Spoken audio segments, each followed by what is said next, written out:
This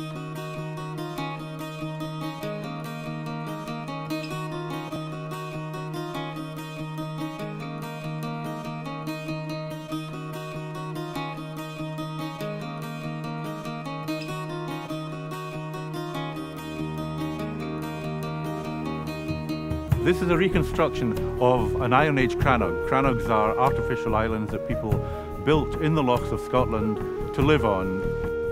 They started building them about 2,500 years ago. That's the Iron Age, the beginning of the Iron Age. But they were often used right up until really quite recently. In fact, on the other side of the loch there, we've got Priory Island that people lived in until 300 years ago. So this one is based very much on the underwater excavations that have taken place in Loch since 1980. And it's become a fantastic tourist attraction because where else are you going to see a crannog? They're underwater. Even the remains of them now are completely submerged. So if you want to see a crannog, this is the only place to come and see it. And we get visitors from all over the world here to see how people lived.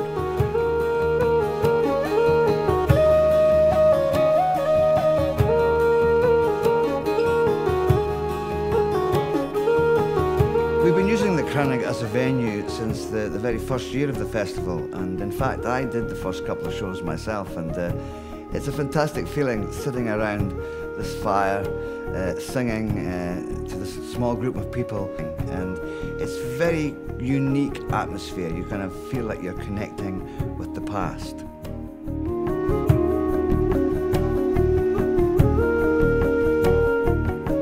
I played a couple of shows at the Crannog during the festival over the years. It must be one of the most bizarre venues I've ever played in.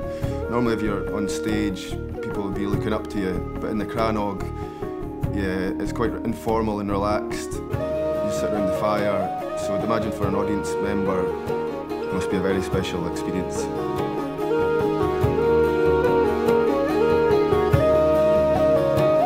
There are 18 of these sites in this loch. And we know that 13 of them were used in the Iron Age. In fact, 9 all started life at almost exactly the same time. We don't know why. But what we do know is that they would all know each other, because across the loch, it's a flat expanse. They had log boats, dugout canoes, and they would be going visiting each other and meeting at the crannogs. We think that probably the people in the crannog, there'd be 15 to 20 of them, the extended family. And you can imagine that they would go visiting, the young men would go visiting the young girls at the other end of the loch.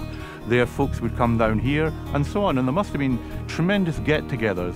It's just a shame that we don't actually have evidence of the songs they sang, but I'm pretty sure they were singing out here on the crannog, and it would have been fantastic to know what they were singing about.